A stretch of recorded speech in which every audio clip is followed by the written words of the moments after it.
ভেঙে যাবে, বোঝাতে পারছি না, ভেঙে যাবে। আমি একা দাঁড়িয়ে নেই তো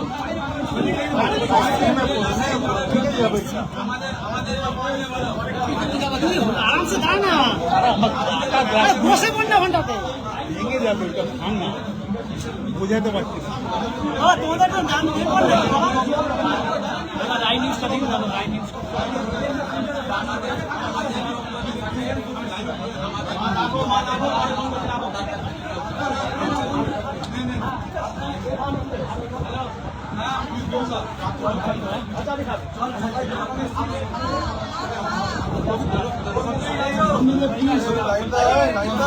এই ছবিটা একটু করো।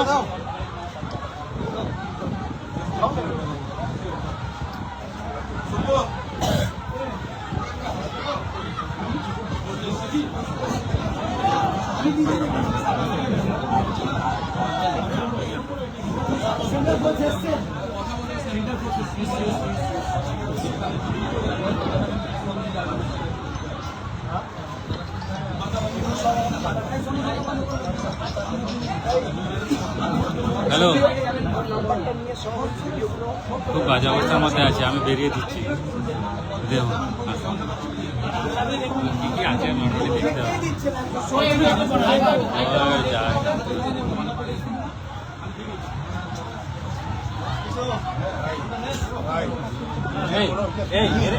এদের আর্থিক অবস্থা খুব খারাপ, এটার উপরে চেপো না, পরে ভেঙে যাবে। এদেরকে কেউ বানিয়ে দিতে পারবে না।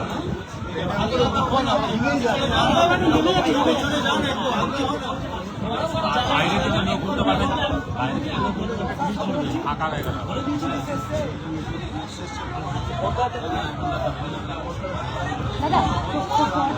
আপনি কিন্তু ওটা প্যান্টের উপরে ঢুকেন।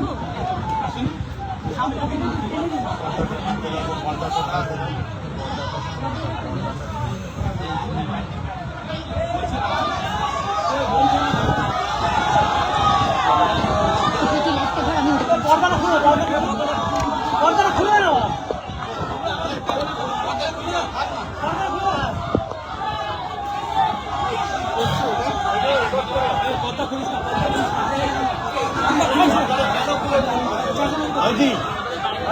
আবার কি দাও, দেখি দাও, দেখি দাও, দেখি দাও।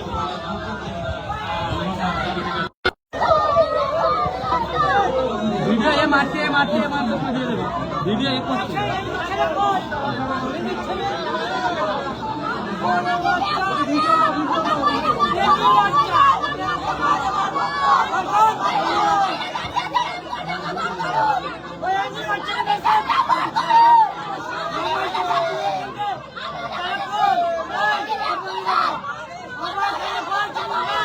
এই মুহূর্তে যেমনটা দেখতে পাচ্ছেন, বাইরের দৃশ্য একেবারে মানে বিচ্ছিরি দুর্দশা অবস্থা পরিণত হয়েছে।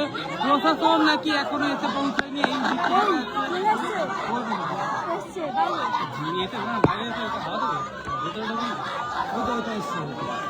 এই মুহূর্তে দেখা যাচ্ছে পুলিশ প্রশাসন, তারা পুলিশ প্রশাসন এসে হাজির হয়েছে। এই মুহূর্তে দেখা যাচ্ছে পুলিশ এসে উপস্থিত, যেখানে বিশাল কেন্দ্রীয় বাহিনীকে নিয়ে রাজ্য পুলিশ, থানার পুলিশ এই মুহূর্তে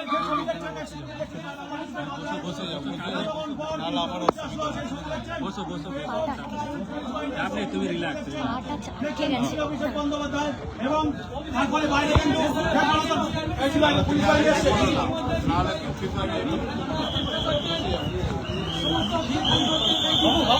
ভালো বসে ভালো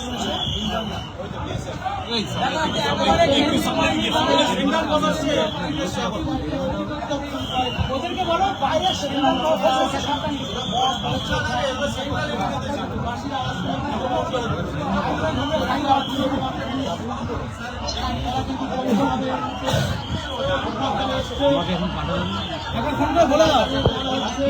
হ্যাঁ দিচ্ছি, দাঁড়াও, খুব বাজে অবস্থা গো। ঠিক আছে, ঠিক আছে। এই ছবি টবি দেখ, ছবি ছবি পাঠিয়েছিস?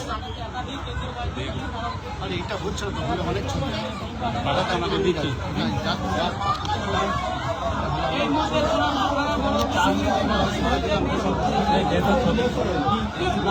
এই বাইক ফাইট যা আছে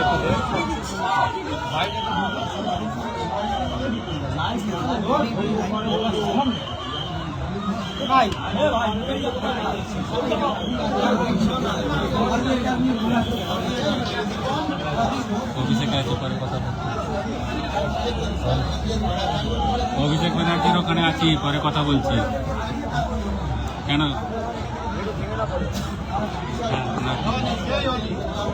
আর্থিক অবস্থা খুব খারাপ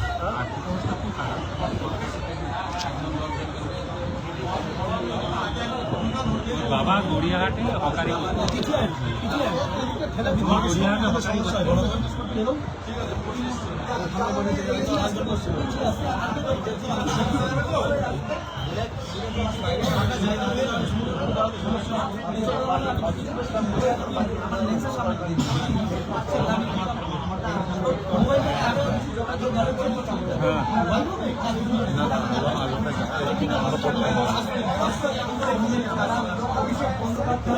আমি টিভি বাড়িয়ে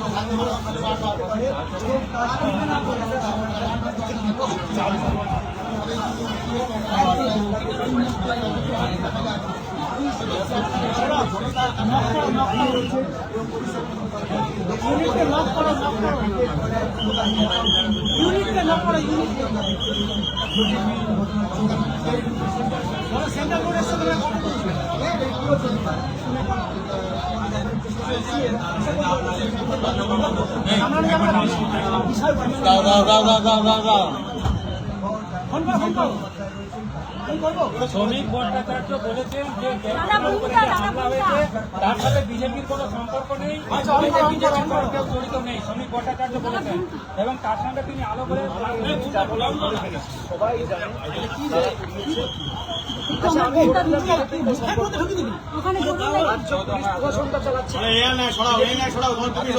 পুলিশকে বলার পরেও যখন আমরা বলেছি যে আমাদের কাছে ইনফরমেশন রয়েছে এখানে ব্যাংকুয়েট হলে বাইরে থেকে লোক নিয়ে এসে ঢুকিয়ে রাখা হয়েছে, ব্যবস্থা কেন নেয়নি? সরকার দল বা সরকার এভাবে দায় এড়াতে পারে না। আমাদের কাছে হোয়াটসঅ্যাপে স্ক্রিনশট রয়েছে, এসপি কে বলা হয়েছে, আইসি কে বলা হয়েছে, তারপরেও একজন আসেনি। মুখে বললে হলো? যারা করেছে তাদের বিরুদ্ধে ব্যবস্থা নিন। রাজ্য পুলিশ প্রশাসন কে চালাচ্ছে? তৃণমূল না বিজেপি? কোন রাজনৈতিক দল ক্ষমতায়? যে রাজনৈতিক দল ক্ষমতায় সেই রাজনৈতিক দলের প্রদেশের সভাপতির নাম শ্রমিক ভট্টাচার্য। সেই ভারতীয় জনতা পার্টি পশ্চিমবঙ্গ সরকার পরিচালনা করছে, রাজ্যের পুলিশ পরিচালনা করছে। মুখ্যমন্ত্রী বিজেপির, পুলিশ মন্ত্রী বিজেপির। জেলা পুলিশ, রাজ্য পুলিশ কার নিয়ন্ত্রণে? সেখানে ইন্টিমেশন পাঠানোর পরেও, পুলিশকে মেসেজ করার পরেও, ফোন করার পরেও ফোন ধরেনি। হোয়াটসঅ্যাপে মেসেজ পাঠানো হয়েছে, কোনো রিপ্লাই করেনি। সকাল 11টা থেকে এখানে একটা ব্যাংকুয়েট হলে লোকজন বাইরে থেকে বহিরাগতদের নিয়ে এসে ঢুকিয়ে রাখা হয়েছিল যে অভিষেক বন্দ্যোপাধ্যায় নামবে আর আক্রমণ শুরু করবে। আপনারা তো এখানে ছিলেন আমি আসার আগে, অনেকে আপনারাই তো আমায় খবর দিচ্ছিলেন যে আপনি নামলেই এর আক্রমণ করবে। আমাদের কিছু সহকর্মীরা ছিল, তারা বুদ্ধি খাটিয়ে এক দুটো হেলমেট রেখেছিল। আমার মাথা দুটুকরো হয়ে যেত আজকে। যেভাবে এরা ইট, পাটকেল, ঢিল, আমার পোশাকের অবস্থা দেখুন।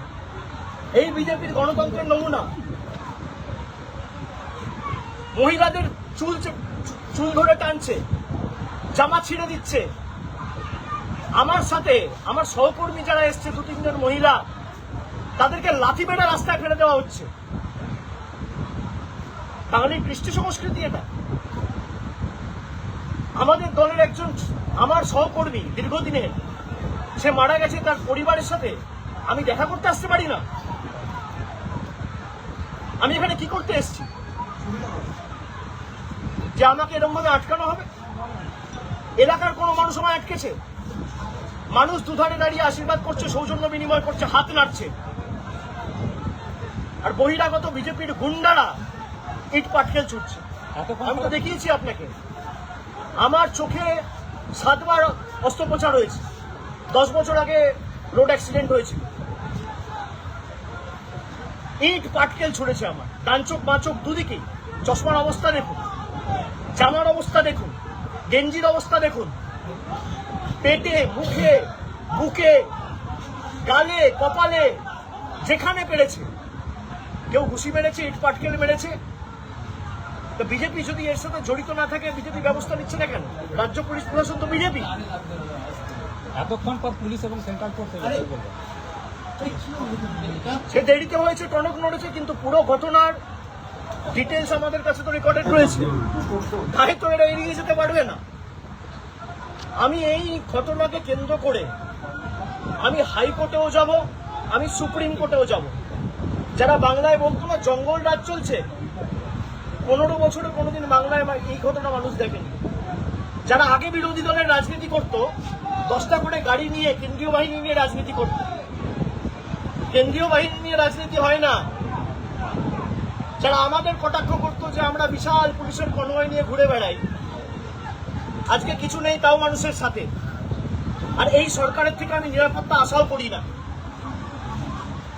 যে সরকার এবং যে সরকারের অঙ্গুলি হল নির্মম নিরীহ মানুষদের জীবন জীবিকার উপর অত্যাচার নামিয়ে আনা হয়, রাতারাতি বুলডোজার চালিয়ে ওদের দোকান উড়িয়ে দেওয়া হয়, ঘর ভেঙে দেওয়া হয়, হাজার হাজার তৃণমূল কংগ্রেসের কর্মী আক্রান্ত, সেই সরকারের নিরাপত্তা আমার দরকার নেই। একের পর এক নেতা কর্মী জনপ্রতিনিধি অ্যারেস্ট হয়ে যান।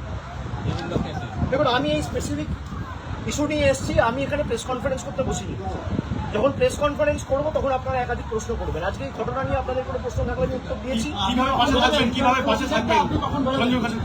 আমি সেটা সঞ্জুর বাবা মাকে বলেছি। সবকিছু ক্যামেরার সামনে বলার দরকার নেই। আমাদের যতটুকু সীমিত সামর্থ্য ছিল আমরা দলের তরফ থেকে সাহায্য করেছি, এবং সঞ্জুর মা বাবাকে আমি কথা দিয়েছি। সঞ্জু হয়তো আজকে আমাদের মধ্যে নেই, কিন্তু হাজার হাজার সঞ্জু তার বাবা মার পাশে তার ছেলের মতো আগামী দিন দাঁড়াবে, যাতে তাদের কোনো কষ্ট না হয় এবং এই বয়সে তাদের উপর কোনো অত্যাচার না হয়।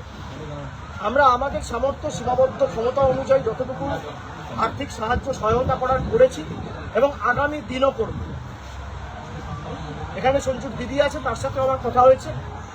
আমি অনুরোধ করেছি যে তাদেরকে এখান থেকে সরিয়ে তার দিদির কাছে তার বৃদ্ধ বাবা মাকে কিছুদিন রাখতে।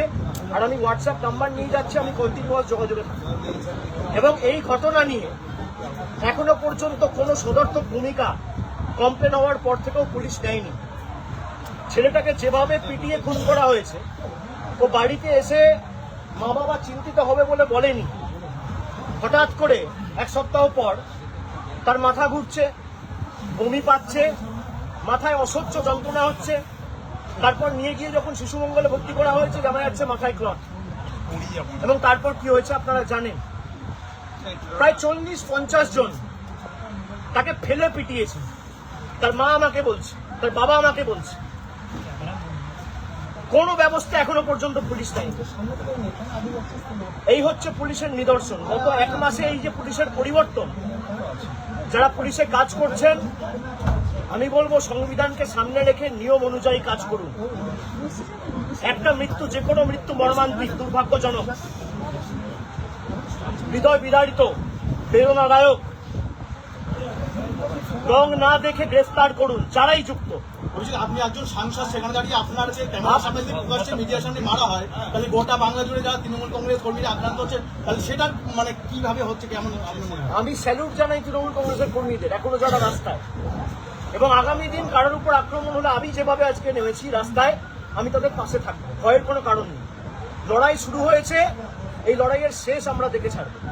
যারা ভাবছে ভোট লুট করে তৃণমূলকে বেগ দেবো, তৃণমূলের লড়াইয়ের মানসিকতা বিজেপি কি, ভারতবর্ষের কোনো রাজনৈতিক দল নেই, ইডি, সিবিআই, সিআইডি, যাকে ইচ্ছা আপনি কাজে লাগান। আমার জেদ আর আমার লড়াইয়ের মানসিকতা আপনি কাটতে পারবেন না। চ্যালেঞ্জ রইল, আপনার যা করার আপনি করুন। লড়াইয়ের ময়দানে দেখা হবে, রাজপথে দেখা হবে, জনতার দরবারে দেখা হবে। পথে তৃণমূল ছিল। আমাদের তো মুখ্যমন্ত্রী, প্রাক্তন মুখ্যমন্ত্রী এবং দলনেত্রী মমতা বন্দ্যোপাধ্যায় নিজে আজ থেকে 15 দিন আগে হাইকোর্টে গিয়ে তৃণমূল কর্মীদের পক্ষে সওয়াল করেছে। হাইকোর্ট আদেশ দিয়েছে, অর্ডার রয়েছে, স্পষ্টত বলা হয়েছে যারা ঘর ছাড়া, বাড়ি ছাড়া, গ্রাম ছাড়া, এলাকা ছাড়া, তাদেরকে তাদের নির্দিষ্ট গন্তব্যস্থলে, বাড়িতে, এলাকায়, গ্রামে ফেরত হবে। তৃণমূল বসে নেই। পরবর্তীকালে আমাদের যে সমস্ত কর্মীদের মিথ্যা মামলায় এমনকি বিধায়কদের ফাঁসানো হয়েছে, আমরা সেগুলো আইনত টেক আপ করেছি। কোথাও লড়াই হবে, কোথাও লড়াই হবে। আপনি বলছেন মাঝে থাকবেন, কিন্তু নিরাপত্তা তো আপনার নেই। যেখানে আমার নিরাপত্তার দরকার নেই। মানুষ নিরাপত্তা দেবে, আমাকে প্রাণে মারলে মানুষ। যতদিন বাঁচবো মাথা উঁচু করে রয়্যাল বেঙ্গল টাইগারের মতো রইবো। ওই যে বললাম, সব কাটতে পারবে, লড়াইয়ের মানসিকতা কাটতে পারবে না। আমার নিরাপত্তার দরকার নেই। যতদিন বেঁচে থাকবে ততদিন এদের বিরুদ্ধে লড়াই করে যাবে। এরা রুখে দেয়, এরা আটকে দেয়। ছেড়ে দিলে আলোটা বন্ধ